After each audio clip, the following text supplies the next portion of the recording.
जिस व्यक्ति की बीमारी खत्म ही नहीं हो रही, कभी पाँव में दर्द आ गया, कभी कमर में दर्द आ गया, कभी पीठ में दर्द आ गया, कभी सिर में दर्द आ गया, कभी आंखों में तकलीफ हो गई, कभी दमा चलने लगा, सांस चलने लगी, कभी डॉक्टर को दिखाया तो थायराइड हो गया, कभी ब्लड कम हो गया, कोई प्लेटलेट कम हो गई, कोई कुछ हो गया, कोई कुछ हो गया। डॉक्टर को दिखाओ, डॉक्टर जो दवाई दे कुंदकेश्वर महादेव के नाम से उसको खाओ। तुमको ऐसा लगे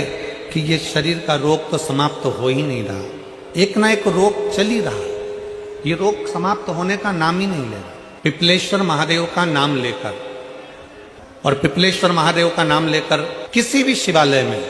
शंकर के मंदिर में जाकर एक बेलपत्र रखकर उस जो प्रसाद तुम बना कर ले गए हो, जो तुम भोग बना कर ले गए हो, उसका स्पर्श कर कर पिपलेश्वर महादेव का नाम लेकर शंकर को उस भोग को रखकर, बेलपत्र रखकर शिवजी को 7 बार एक ही लोटे का जल, केवल एक लोटे का जल 7 बार उत्तर की ओर मुख कर कर दक्षिण में खड़े होकर शंकर के शिवालय पर 7 बार एक ही लोटे का जल 7 बार थोड़ा थोड़ा कर कर उसको गिरा दीजिए, शिव जी के ऊपर चढ़ा दीजिए 7 बार। बाद में जो प्रसाद पर आपने बेलपत्र रखी है, उसी बेलपत्री को उठाकर शंकर के शिवलिंग पर चढ़ा दीजिए। बाबा को प्रणाम करिए, बाबा मेरे शरीर का रोग समाप्त नहीं हो रहा। किसी भी दिन पिपलेश्वर महादेव का नाम लेकर वो चढ़ी हुई बेलपत्री लियाओ, प्रसाद लियाओ, घर पर आने पर